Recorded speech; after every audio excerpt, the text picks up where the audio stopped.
Hello and welcome to the Week 5 online podcast for LWS011 Journalism Law.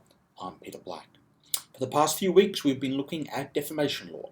This week we turn our attention to a related area of law, namely privacy law. And we're going to be approaching this topic from a few different dimensions. We're going to be beginning with the probably obvious question, what is privacy? Before looking at how the law goes about protecting privacy in a somewhat piecemeal way. There's a series of international perspectives, which will probably highlight how weak Australia's privacy protections are. We'll look at the common law of privacy in Australia, the Privacy Act, which deals mainly with our data or information, and then other privacy-related laws, things like trespass, nuisance, breach of confidence, surveillance and listening devices, all indirectly go about protecting and maintaining privacy. And then we'll finish by looking at some of the considerations relating to privacy and the ethical regulators. So let's begin by asking the question, what is privacy? Standard definition is the state of being private. Probably not that helpful, but it goes on. The state of being free from intrusion or disturbance in one's private life or affairs. Secrecy. And being free from intrusion or disturbance really does, I think, highlight how the law treats privacy, with the exception perhaps of information. The idea of privacy surrounding information is a little bit different, as we'll see when we look at the Privacy Act. One thing that is also interesting when we're talking about privacy from the legal perspective is that you don't often see the law specify exactly what is meant by that term privacy. So there is no definition within the Privacy Act, within the International Covenant on Civil or Political Rights or Human Rights declarations. However, there is, within Australian domestic legislation, the idea that interference with privacy occurs when there is a breach of an approved code or national privacy principle in Australia. But generally we see the law keep what is meant by privacy as being somewhat undefined, and there are probably sound reasons for that. What I would now invite you to do is to go to the discussion board and attempt to define privacy. Okay, against that backdrop, let's have a look at what we can say. Let's begin with the historical background. The idea of privacy has been an important tenet of political philosophy since the age of Socrates and Aristotle, where they talked about both the public and the private realm. Privacy, however, has only become a more recent legal development over the last century or so, as we will discover.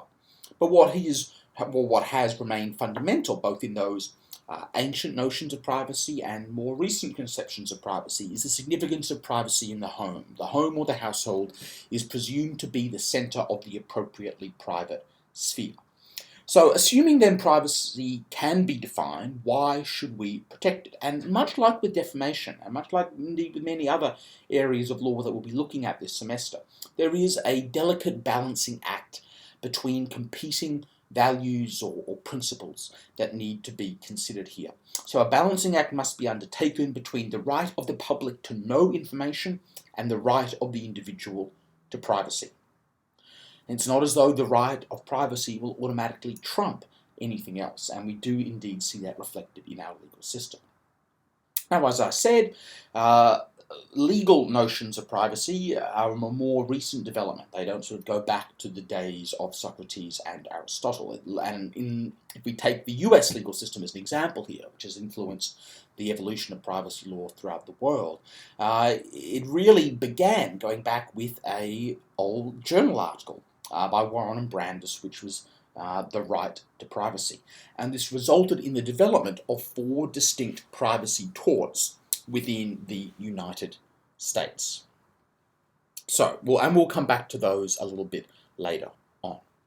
But as we've sort of seen, it can be very difficult to define what is meant by privacy socially and culturally, technologically and legally. That said, it is generally accepted that the right to privacy deserves special protection. Now, in Australia, the Australian Privacy Foundation has categorised privacy into 4 classes. Now, although this is not enshrined in any law here, it is, I think, a useful way to conceptualise what is meant by privacy. So the Australian Privacy Foundation talks about privacy of the person, privacy of personal behaviour, privacy of personal communication, and privacy of data. So when we're talking about privacy of the person, we're concerned with physical privacy and a person's dignity and personality. That also, in terms of dignity and personality, ties into the privacy of personal behaviour, but there's also property components within that. Privacy of personal communication really is informational privacy, and privacy of data is both informational and property. There is property value in that data.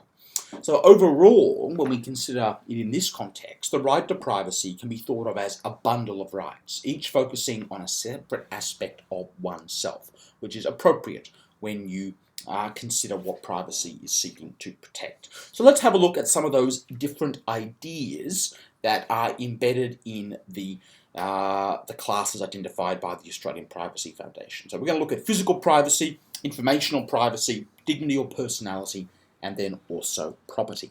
First of all, physical privacy. When we're talking about privacy, in this sense, we're talking about the right to be left alone, to control your own space. That means to be safe from physical harm and other intrusions into your own private life. And it's significant here that we must look beyond four walls and a roof physical definitions. As Chief Justice Gleeson said in ABC and Lena Game Meets, an activity is not private simply because it is not done in public. It does not suffice to make an act private because it occurs on private property. So although the right to control your own space, the right to be left alone builds into that, we shouldn't just be thinking about physical privacy in that sense. The next notion is informational privacy. This is concerned with the right of an individual to access their own information, for that information to be correct, and to restrict the disclosure of that information. Now, this has been the easiest to legislate when it comes to privacy law, informational privacy that is, and we see it mainly protected by the Privacy Act. But it is concerned with both sensitive as well as other types of information. And when we're talking about informational privacy, it's also probably significant to note that there are significant or notable cultural and age-related differences, whereby what someone who is 18 may consider to be private is different from what someone who is 60 may consider to be private, and also between different cultures and traditions in terms of how much you are willing to share of yourself with the world. Another notion that can be useful to think about privacy is that of dignity or personality, and this really goes back to the birth of privacy as a concept in that article written by Warren and Brandis in 1890, and the right to be left alone.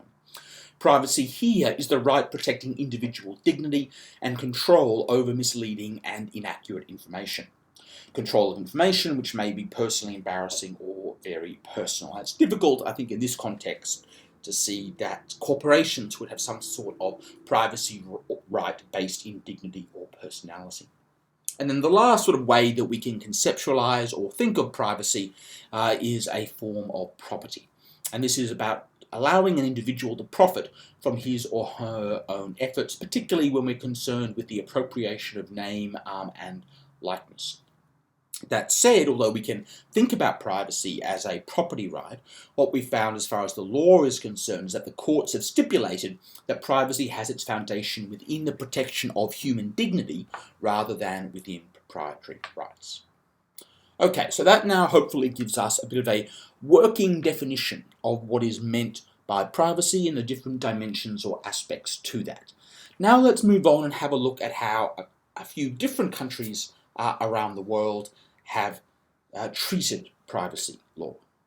And let's begin with the United States. The United States has quite a body of law relating to privacy. They have constitutional protection for informational privacy in the Fourth Amendment to the United States Constitution.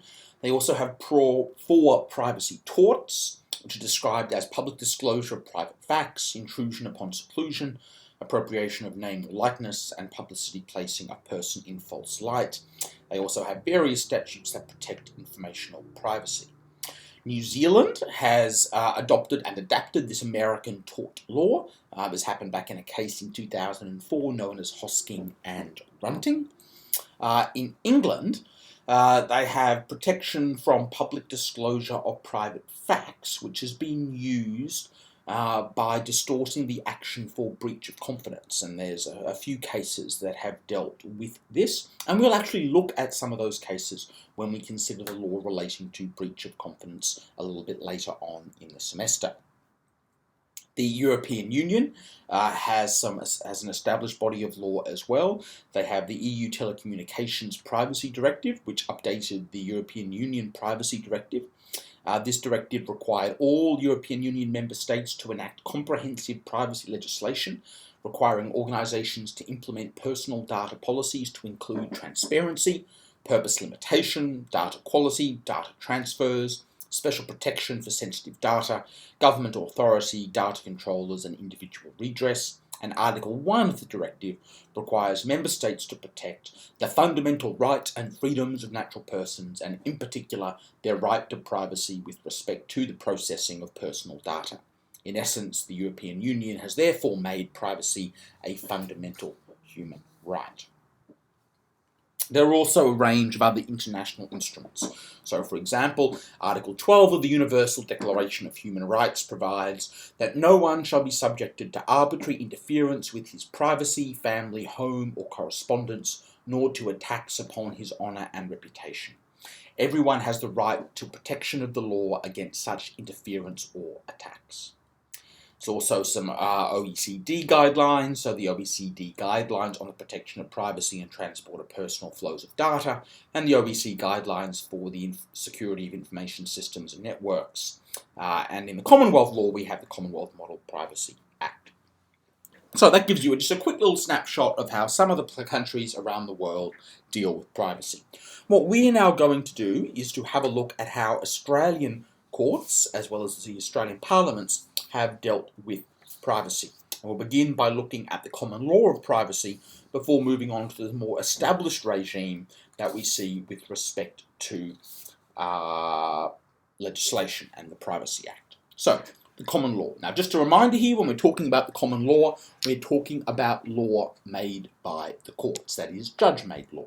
Now, initially and historically, at least in Australia, the protection of privacy was limited to informational privacy, basically your data, as we see under the Privacy Act, and under a range of other related causes of action, such as trespass, nuisance, defamation, and some aspects of the criminal law. However, we have seen some decisions in recent years that have developed a common law notion of privacy in Australia. And this goes back to ABC and Lena Game Meats, a decision of the High Court, and a decision of the Queensland District Court in Gross and Purvis. Now, these decisions indicate that the court may be willing to reconsider an old case from all the way back in 1937, known as Victoria Park Racing and Taylor, where the High Court had held that there was no right of a tort of invasion of privacy. But as I said, we've moved away from that, so let's have a look at what these cases have said. So the first, ABC and Lena Game Meats. In November 2001, Lena Game Meats, a company that processes possum meat for export, asked the High Court to restrain the ABC 730 report from broadcasting footage of its operations in Tasmania. The footage, namely the footage of the possum slaughtering operations, was made by hidden cameras in the walls and ceilings of Lena Game Meats' factory. Importantly, the film was made by a person unknown, who then supplied it to an animal liberation group, which in turn passed it on to the ABC. Now, Lena Game Meats argued that the publication of the film would cause it financial harm. It argued that the footage depicted some of the most gruesome parts of the processing operation, and that it was likely to arouse public distress and anger. It did not claim any intellectual property rights in the film, nor did it argue that the film was defamatory. Rather, it made three allegations. That first of all, the slaughtering operations were Lena Game Meats' confidential information, and publication of the film would breach its confidentiality. That secondly, publication of the film should be restrained because the film was made surreptitiously and illegally. And that thirdly, the publication of the film amounted to an invasion of Lena Game Meats' privacy. Now, ultimately, this action was unsuccessful, but it did nonetheless make a few interesting conclusions and observations. So let's consider each of those three arguments in turn: confidentiality, unconscionability, and then privacy. With respect to confidentiality, The court held that the activities of Lena Game Meats could not be regarded as relevantly confidential, even though the premises upon which the information was obtained was private property. The fact that the operations were required to be licensed by a public authority suggested as well that the information about the nature of those operations was not confidential. So that argument was unsuccessful. In terms of the second argument relating to unconscionability, the court said that the mere fact that the footage was obtained improperly in the first place did not taint the use and publication of the film for every other person into whose hands the film may fall. They said it would be quite remarkable to hold that speech by a law-abiding possessor of information can be suppressed in order to deter conduct by a non-law-abiding third party. And then with respect to privacy, although the court held that there was no right to privacy in this particular case, the court indicated that in the future it would be receptive to arguments about some sort of privacy right being recognised in Australia. The court referred favourably to the privacy torts that had been in place in the United States and had been set up under what's sort of described as the restatement of the law second of torts. As such, the High Court may consider a tort available where a person intrudes upon the personal affairs of another, where the matter made public is highly offensive to a reasonable person, and there is insufficient public interest in having the information disclosed. Now, Lena Game Meats had also argued that such a cause of action was available or should be available to both individuals and corporations under Australian law. 4 of the 6 judges, though, on that case were inclined to the view that if a new cause of action for the invasion of privacy was to be developed under Australian law, it should be limited to protection of the privacy of a natural person, as opposed to a company or similar body, and so it couldn't obviously extend to Lena Game Meats. So, although there was not much relief for Lena Game Meats in that particular case, the fact that the High Court seemed to indicate that Australian law could accommodate a privacy tort left the door open for it to be argued in subsequent cases. And indeed, it came up in the case of Gross and Purvis, which was a decision of the Queensland District Court. So what was going on in that case? In Gross and Purvis, the 53-year-old plaintiff was harassed over a continual period of time by the defendant. Such harassment included repeated telephone calls, threatening letters, loitering near the residence and business of the plaintiff, breaking into the plaintiff's home, and following the plaintiff during her day-to-day activities. Now, this occurred over a period of 8 years. The plaintiff was ultimately awarded $178,000 plus interest and costs for compensatory, aggravated compensatory, and exemplary damages. The judge of the District Court, Judge Skane, found that there was no longer a barrier to a tort of invasion of privacy because of the High Court's reasoning in the Lena Game Meats case, and His Honour suggested that there would be 4 elements of this tort. First, a willed act by the defendant. Second, this act must intrude upon the privacy or seclusion of the plaintiff. Thirdly, in a manner which would be considered highly offensive to a reasonable person of ordinary sensibilities. And fourthly, which causes the plaintiff detriment in the form of mental, physiological, or emotional harm or distress, or which prevents or hinders the plaintiff from doing an act which he or she is lawfully entitled to do so. This has been followed by the Victorian County Court in the case of a disclosure of private information where there was a reasonable expectation of privacy.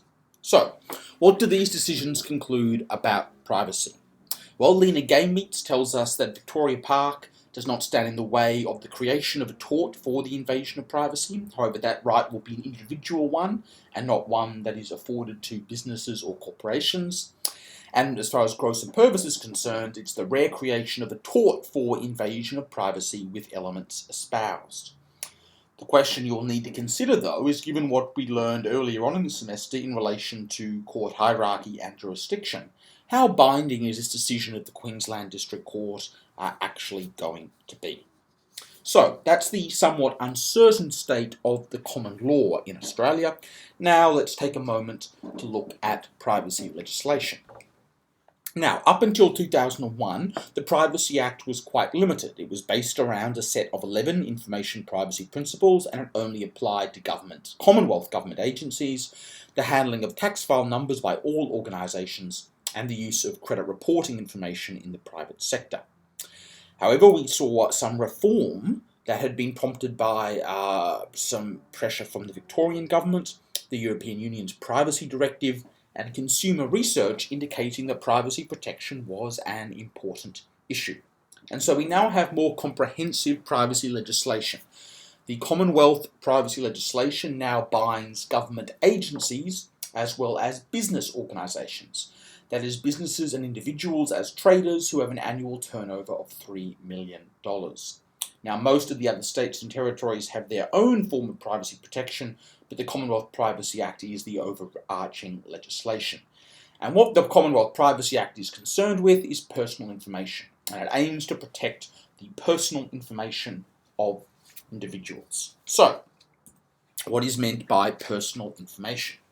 Personal information is defined as meaning information or an opinion, including information or an opinion forming part of a database, whether true or not, and whether recorded in a material form or not, about an individual whose identity is apparent or can reasonably be ascertained from the information or opinion.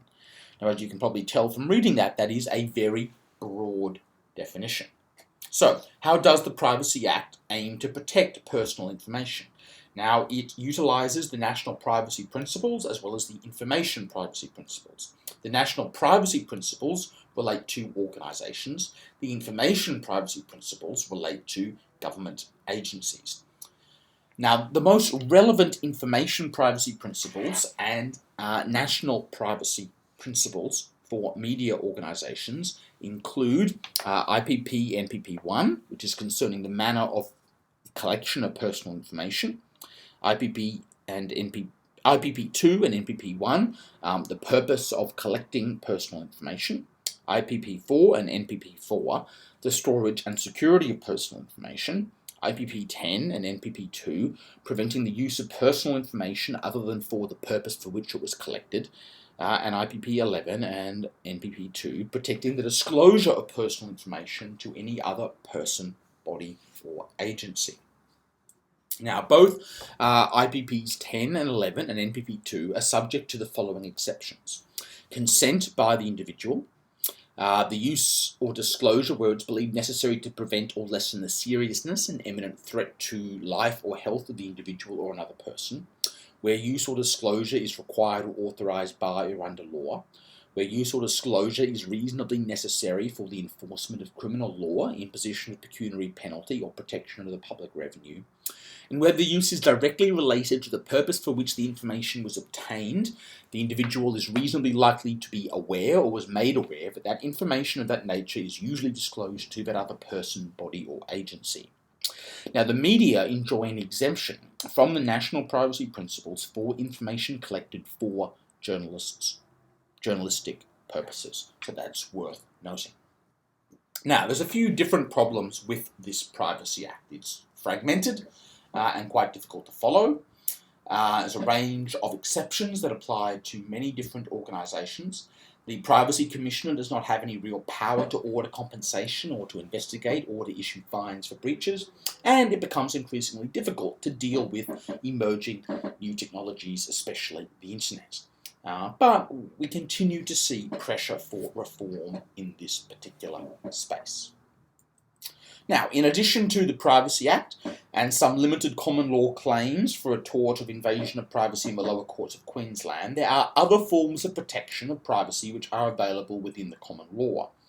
Now, these are generally common law actions which aim to protect other, that is, non-information forms of privacy-protected ideals, such as privacy in property and privacy in personal communications and dealings. So we're going to have a look at just briefly at a few of these related areas. The first is trespass. The tort of trespass recognises that a person in possession of property has a right to refuse entry to their property. Now, journalists may have a problem with trespass when attempting to enter a property to interview an individual. The elements of trespass are as follows. First, that you enter a property without consent, that you remain on a property where consent has been given but withdrawn, and where you place a listening object or camera on a person's property without their consent. That said, filming or photographing without entering land or premises, however, does not amount to a trespass. The next one is nuisance. The tort of nuisance can be invoked where there is substantial and unreasonable interference with the rights of the occupier of a property to enjoy the peaceful possession of that property. This, unlike trespass, can take place outside the bounds of the property. So, for example, unwarranted and persistent telephone calling, surveillance, etc., could all give rise to a cause of action for nuisance. The next one is breach of confidence, and we will consider this in more detail in a future week. But for the moment, the tort of breach of confidence is underpinned by the principle that someone who has come into information in confidence should not take unfair advantage of it. A duty of confidence can arise from a contractual basis or based on the context of the relationship it is conveyed in. Now, much of the focus when we're talking about breach of confidence is on the quality of the confidential information. If the information is highly sensitive, it is likely that a duty of confidence will be inferred, and information ceases to be confidential when it has been made public. Now, a case that illustrates this is Giller and Prosopets. In this case, Mr. Prosopets videoed himself and his former de facto partner, Ms. Giller, having sex, at first secretly, but later with her consent. When their sexual relationship ended, Mr. Prosopets showed the videotapes to Ms. Giller's family, friend, and employer. Ms. Giller sought damages alleging breach of privacy and/or breach of confidence and/or intentional infliction of mental harm. The court held there was no reason that Ms. Giller should not be able to recover damages for the distress caused by this type of breach of confidence and awarded her some $40,000 in damages. As the High Court did in Lynn and Game Meat, the Victorian Court of Appeal in this case sidestepped the question of whether Australian law should recognise a tort of privacy, stating that it was unnecessary for it to decide this issue in light of its findings in relation to the action for breach of confidence. So breach of confidence can be used to indirectly provide a legal basis for protection of privacy. And then the next one is surveillance and listening devices. There's a few different relevant provisions here that are particularly pertinent for journalists and media organisations. So the interception of a communication passing over a telecommunications system is prohibited. It is also unlawful to authorise, suffer or commit another person to intercept or to do any act or thing that will enable the person to intercept a communication. And this is provided for in the Telecommunications Interception Act. The prohibition against unlawful interceptions is supported by prohibition against the communication to another person making use of or making a record of any information obtained by the interception. Now there's also some Queensland law. The listening to or recording of a private conversation to which the person is not a party is prohibited, and this is in Section 43 of the Invasion of Privacy Act of Queensland. Private conversation is defined variously as a conversation or words spoken by one person to another person or persons in circumstances that may reasonably be taken to indicate that any party to the conversation desires it to be listened to only by the parties to the conversation themselves and by some other person who has the express or implied consent of all the parties to the conversation to do so. There are some exceptions to this offence relating to the use of a listening device pursuant to a warrant or authority and the unintentional hearing of a private conversation by means of a listening device. The prohibition against the use of listening devices is supported by a prohibition against persons communicating or publishing the conversation of any information or material derived from the unlawful use of a listening device. Now, it's worth noting, though, that Queensland does not prohibit the recording of a conversation by a party to the conversation, but it does prohibit communication or publication of the substance or meaning or report of the conversation to a third party. In Queensland, the exceptions to the prohibition of communication or publication to a third party are those to another party to the conversation, with the express or implied consent of all the parties to the conversation, where it was made in the course of legal proceedings, or where it is no more than is reasonably necessary in the public interest, or in the performance of a duty of the person making the communication or publication, or for the protection of the lawful interest of that person, or made to a person reasonably believed to have an interest in the private conversation so as to make the communication or publication reasonable under the circumstances. So that's then the state of the law in Queensland. A final thought. Invasions of privacy may be the subject of a complaint to the Press Council. An invasion of privacy might also be a breach of the Code of Practice and the Federation of Australian Commercial Television Stations or the Federation of Australian Radio Broadcasters. Journalists should also respect the private grief and personal privacy of an individual. This comes from the MEAA Journalists Code of Ethics. So even where the law might not be violated, you need to remember your ethical responsibilities. This then brings us to an end of this podcast in week 5, dealing with privacy law. Thank you.